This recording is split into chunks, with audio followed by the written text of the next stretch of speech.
Welcome to the study. Welcome to the Roman road.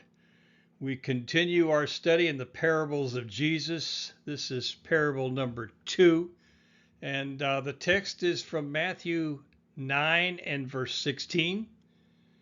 And it says this: No one patches an old garment with a piece of unshrunk cloth, because the patch pulls away from the garment and the worst tear results. Nor do people put new wine into old wineskins. If they do, the skins burst, the wine is spilled out, and the skins will be ruined. Instead, they pour new wine into fresh wineskins or new wineskins, and both are preserved. So this is the parable of the new cloth and the new wineskins.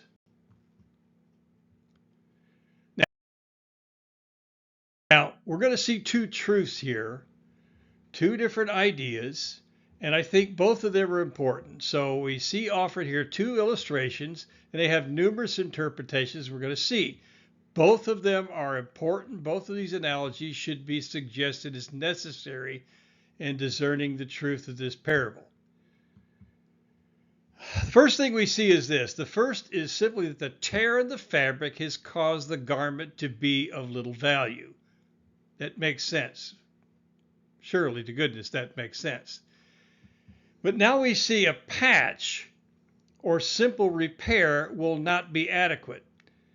You know, my mind goes back to being a kid and having blue jeans that had the knees all torn out of them. Mom would take the iron and the blue jean patch, and she would iron the patch over the hole in the jeans, and okay, we're good to go, at least for a while. Now, today, of course, people spend exorbitant amounts of money for blue jeans that are all ripped and torn up. So I'm not quite sure how that works. Nonetheless, that's what they see today. So the patch or simple repair is not going to be adequate. So we see a new piece of fabric could not be sewn into an old fabric, as the sewing process would cause the old fabric to come apart, leaving the garment of no value. That we understand. Now, considering verse 17, Matthew chapter 9, we see Jesus state new wine. Now we've gone from fabric to wine. Now, new wine was never placed into old wineskins.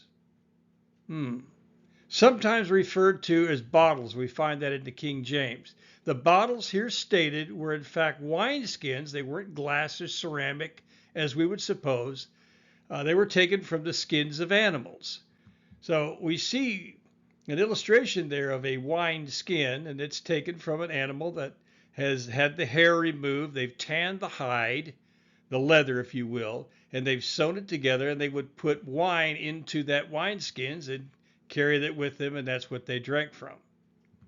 Now here's a less savory picture of a wineskin. You can see that looks just like an animal, and they've taken and they've sewed the skin together so that there are no holes, and they put wine inside that wineskin, and that's what they drank from.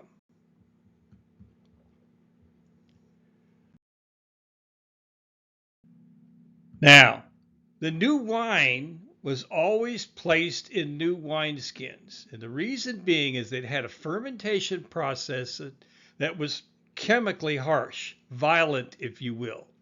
It had to ferment. It had a fermentation process that was chemically harsh, and new wine was the only thing that could stand up to it. The old wineskins couldn't stand up to the process, and they would leak, ruining the bottle, spilling the wine. For many, the old garment can be a reference to our society. It has a tear in the fabric. Sin has not only entered, but has been embraced and flaunted and admired, and by a populace that seeks to indulge in its own reckless, degrading habits. And the idea of submitting to a holy God is far from the norm. And we see the very fabric of our society is now torn. It's incapable of standing up to the internal fermentation process that sin will bring with it.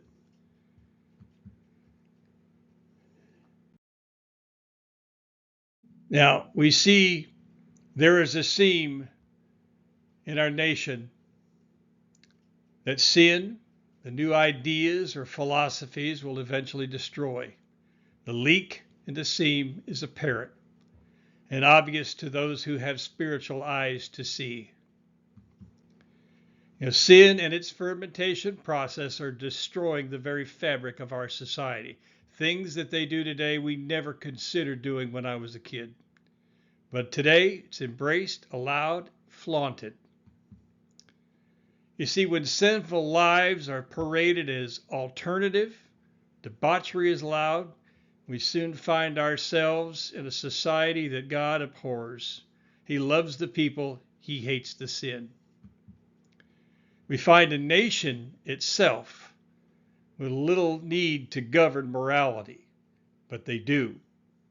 And when a nation finds itself with a need to govern this morality, we're no better than the bottle that has the internal fermentation process that is destroyed. So we just say, well, we'll allow this, but we won't allow that. Morality is in the streets. We do what we want to do, and it's embraced by our society. And should we allow this fermentation process to continue, the tear gets worse. Eventually we find ourselves in this society like a broken bottle, and the seam rendering the garment completely worthless. Now, additionally, there are some scholars that see this passage as meaning that Jesus here is referring to the Old Testament law and the New Testament dispensation of grace. So how does this work? Well, the Jews of Jesus' day embraced the Mosaic law that God gave to the Jews themselves. The law had some 613 different distinct requirements that they were to keep. And although they couldn't keep them all, they embraced the law. And what did Paul say? If we're guilty in one, we're guilty of it all. Remission or sins by this law, remission or forgiveness of sins required the sacrifice of an animal. Well, Jesus came to fulfill that law, not to abolish it. He came to put the capstone on it. He came to fulfill the law of the redemption of all men. And through the blood he shed on the cross, the redemption for the sins of man was complete.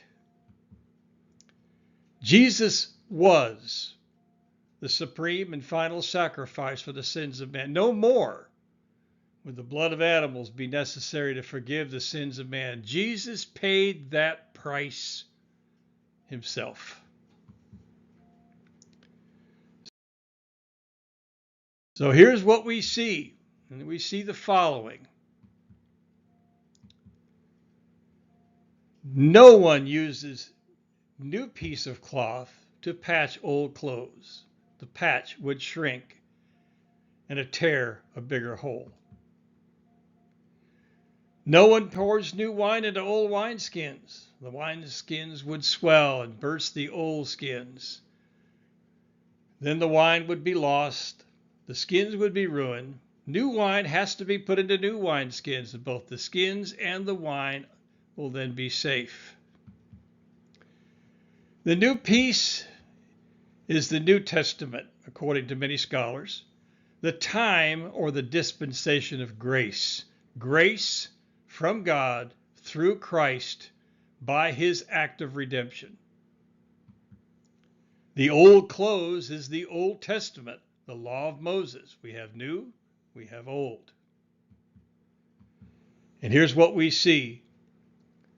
The new wine refers to the New Testament, wherein man's sins are forgiven by acceptance of Jesus as their Redeemer and Savior. No more will an animal die. No more would there be a blood sacrifice. Jesus gave his life as that sacrifice. We see the old wineskins as the Old Testament that Jesus came to complete or fulfill. Now, I hope this has been informative. I hope you enjoyed it. This is number 2. We'll see you on the next study when we look at parable number 3. Be blessed. We'll see you then.